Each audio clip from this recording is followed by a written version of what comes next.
Bonjour à tous et bienvenue pour une nouvelle vidéo Bullet Journal. Et aujourd'hui on se retrouve pour la mise en place de mon mois de janvier. Pour ce qui est de la thématique du mois, j'ai souhaité partir sur quelque chose de plutôt chaleureux. Parce que pour moi le mois de janvier c'est assez déprimant en règle générale. Pour pallier à tout ça, je voulais insuffler un peu de chaleur à mon thème. Et c'est pour ça que j'ai décidé de partir sur le thème des lanternes flottantes. Alors ici, j'ai décidé de dessiner plusieurs lanternes flottantes, mais j'ai voulu les mettre à l'intérieur d'une sorte de cloche en verre. Je trouvais ça plutôt artistique et surtout j'adore dessiner des éléments en verre. J'aime vraiment beaucoup l'effet que ça donne, donc voilà, j'ai profité parce que j'aime bien faire ce genre de dessin, donc j'en ai fait. Pour faire le dessin de base, j'ai utilisé mes crayons Staedtler. Pour la cloche, j'ai utilisé une pointe 0.2 pour l'extérieur et ma pointe 0.05 pour la doublure de la cloche et pour l'espèce de petite goutte qui sert en fait à donner l'illusion du reflet sur le verre. Pour le dessin des lanternes en elles-mêmes, c'est le même principe que j'ai utilisé pour toutes les lanternes que j'ai dessinées tout au long de la mise en place du mois de janvier. Du coup, il s'agit d'un dessin principal qui est fait avec ma mine en pointe 0.1 et auquel j'ajoute des détails en pointe 0.05.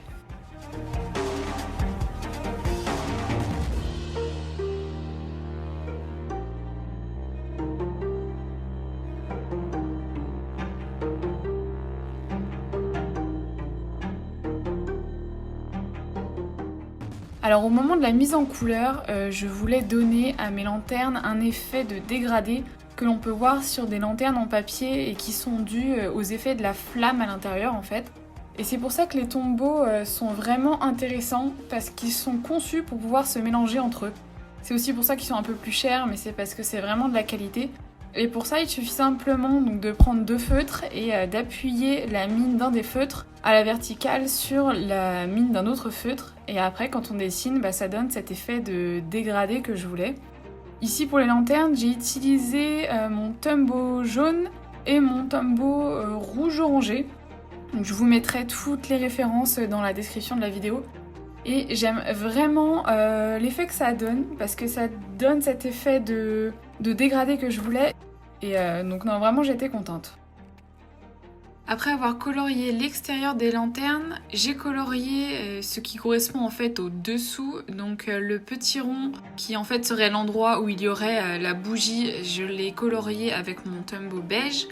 Et les contours de ce petit rond, je l'ai colorié avec mon feutre Tombow jaune-orangé. Et enfin, pour terminer le dessin des lanternes, je suis juste passée rapidement sur le contour avec mon Faber-Castell jaune pâle, vraiment pour donner ce petit aspect, vous savez, brillance, luminance, en fait, la lumière qui émanerait de la lanterne à cause de la flamme. Après avoir colorié toutes mes lanternes, j'ai simplement ajouté des petits détails pour donner un peu un côté magique au dessin. Et en fait, ce sont juste des petites étoiles et des petits points. Et donc certains que j'ai laissés vides pour les colorier en jaune. Et enfin, pour terminer ma couverture mensuelle, j'ai décidé de faire une Dutch Door. Alors pour ceux qui ne savent pas de quoi je parle, une Dutch Door, c'est une page à moitié découpée pour laisser apparaître des éléments sur la page du dessous. J'ai déjà eu l'occasion d'en faire et ça peut vraiment donner un aspect sympa si la couverture est un élément central. C'est pas vraiment toute une image qui prend la page. Et je l'avais déjà fait pour mon Bougeot du mois de juillet dernier et j'avais bien aimé le rendu. Donc il était temps de remettre ça. Donc une fois mon découpage terminé, j'ai simplement réalisé un petit calendrier mensuel sur la page du dessous pour finaliser le rendu de ma couverture. Et voilà le résultat. Pour la page derrière ma Dutch Door, j'ai décidé de mettre tout simplement ma page de pense-bête, qu'on peut aussi appeler pense intelligent. En fait, c'est tout simplement une page qui me servira à noter toutes les informations pour lesquelles j'aurais besoin d'une page de notes et qui n'auraient pas leur place dans ma double page de la semaine. Ça peut être une idée de projet ou même encore sa liste de courses. En fait, c'est une page fourre-tout. Mais je parle par expérience, c'est toujours utile d'en avoir une. Il faut toujours se laisser un espace parce qu'on a toujours des imprévus et c'est bien qu'ils aient leur place et un petit endroit de backup en fait. Pour illustrer cette page de notes, j'ai simplement dessiné des petites lanternes sur les côtés, mais surtout en faisant bien attention à ce qu'elles ne soient pas visibles de la couverture.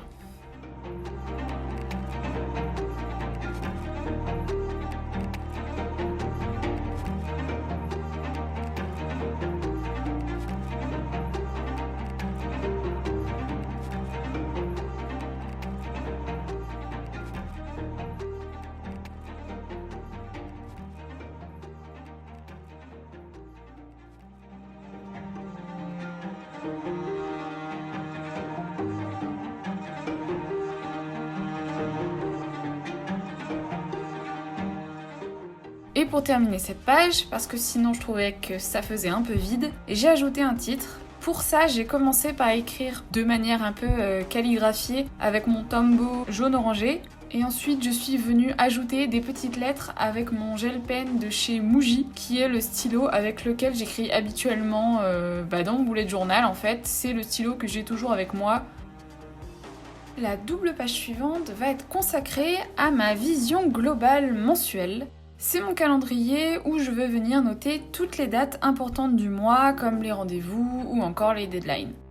Pour cette vision mensuelle, j'ai commencé par tracer mon calendrier en faisant des cases en 5 carreaux par 5 carreaux et j'ai ajouté à côté un petit espace qui sera lui dédié à mes objectifs spécifiques pour ce mois-ci.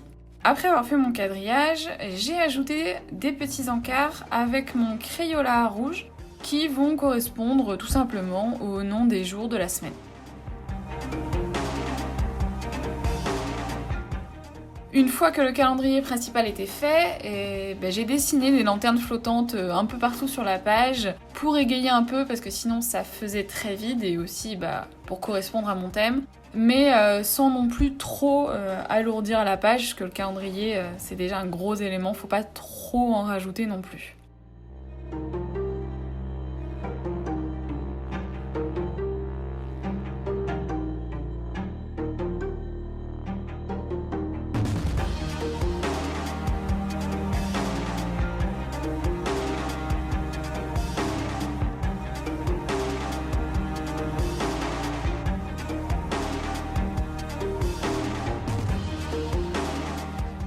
Et après, j'ai colorié un petit coin de chaque case de mon calendrier, tout simplement pour venir y inscrire le numéro du jour.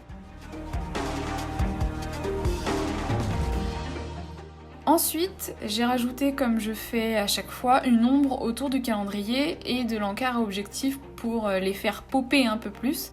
Mais pour le coup, j'ai choisi de rester sur une couleur assez claire parce que la page était déjà très colorée. Et enfin, pour terminer ma page, j'ai simplement ajouté un petit sticker qui provient d'un set que l'on m'avait offert avec des stickers de ce style pour tous les mois de l'année que l'on trouve chez Cultura. Et il m'en restait encore quelques-uns, donc j'ai décidé de l'utiliser ici. La double page suivante va être consacrée à mon mood tracker et à mes habit tracker. Alors là, il s'agit vraiment d'un spread qui est assez personnel puisqu'il correspond à mes besoins. Après, c'est une page à chacun de l'adapter en fonction de ses besoins personnels. Pour le design de cette page, j'avais vraiment en tête le dessin animé Réponse, pour ceux qui voient, avec le lancer de lanterne dans la nuit. Et c'est un peu cette image que j'ai essayé de reproduire en faisant une sorte de chemin de lanterne qui s'élève. Donc j'ai dessiné des lanternes suivant une sorte de chemin.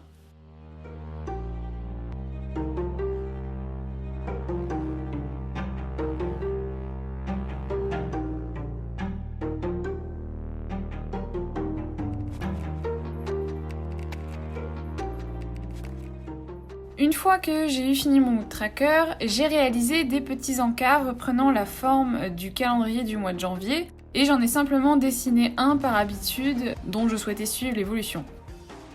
Pour cette forme d'habit tracker, il suffit simplement en fait de venir colorier la case correspondant au jour si la pratique que l'on a mis en place a été faite ce jour-là.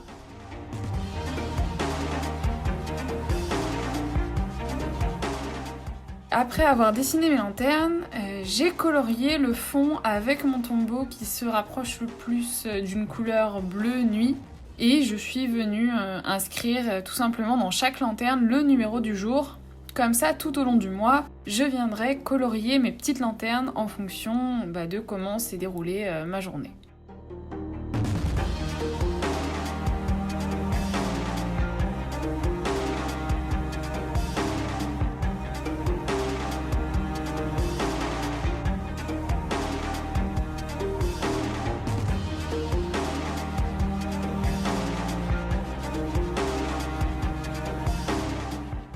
Et enfin, j'ai simplement terminé la page en utilisant 2 petits stickers qui proviennent de la planche Le Basique de la boutique de Margot. Et j'ai dessiné une petite légende sur le côté de mon mood tracker.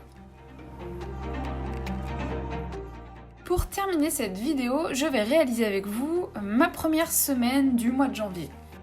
Alors ici, vous verrez qu'il commence au lundi 4 janvier, tout simplement parce que j'ai inclus les 3 premiers jours du mois dans ma double page de vacances.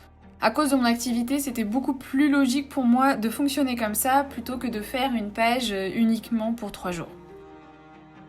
Pour cette double page, j'ai décidé de partir sur un fonctionnement qu'il m'arrive assez souvent de faire. En fait, c'est une bande au milieu des 2 pages et dans laquelle je viendrai dessiner et ensuite tracer simplement un trait à intervalles réguliers pour limiter les jours de la semaine. En ce qui concerne le dessin principal, j'ai commencé par ajouter du washi tape, ça permet juste vraiment d'avoir des bordures bien nettes. Alors j'utilise un washi tape que j'utiliserai pas pour décorer, pour faire joli dans mon bullet journal. Là, les licornes, c'est bien mignon, mais c'est pas forcément ça que j'utiliserai pour faire beau. Donc là, j'utilise juste pour avoir des bordures nettes et être sûre de ne pas dépasser quand je dessinerai ou quand je viendrai faire la mise en couleur. Pour la partie dessin, j'ai simplement dessiné plusieurs lanternes et je suis venue colorier ensuite le fond avec mon Tombow beige.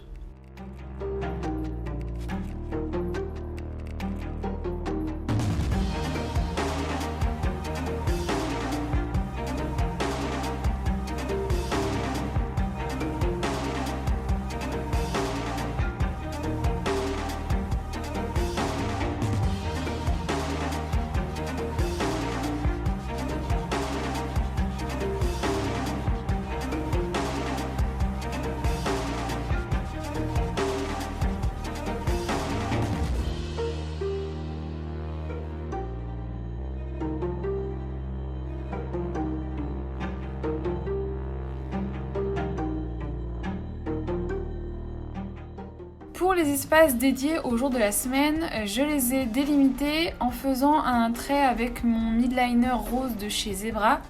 Alors en ce qui concerne les jours, vous verrez que moi j'ai l'habitude de réunir le samedi et le dimanche, tout simplement parce que quand j'essaye de me fixer des choses à faire précises sur un des jours du week-end, j'arrive pas à les respecter.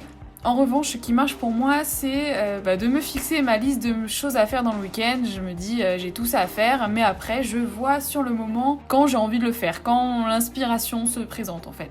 Mais là encore, il s'agit de mon fonctionnement à moi. Chacun voit comment il préfère organiser son bullet journal. J'ai laissé également de la place sur la première page en haut pour me mettre un petit sticker de vision mensuelle qui me permet de se retrouver dans le mois, voir où on se situe à peu près. Et un espace en bas sur la page de droite pour me laisser une petite place de notes si jamais j'en ai besoin. Pour les titres de mes espaces, j'ai simplement encore eu recours à mes stickers de la planche Le Basique où j'ai juste rajouté le numéro des jours de la semaine.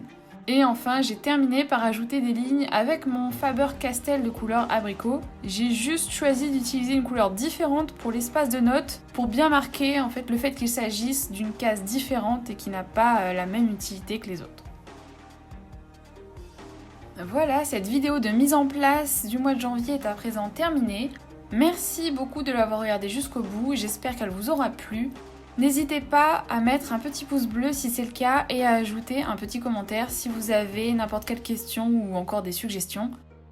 Je vous souhaite à toutes et à tous une bonne rentrée pour ceux qui ont pu prendre des vacances et je vous dis au revoir et à bientôt pour une nouvelle vidéo et surtout d'ici là, portez-vous bien.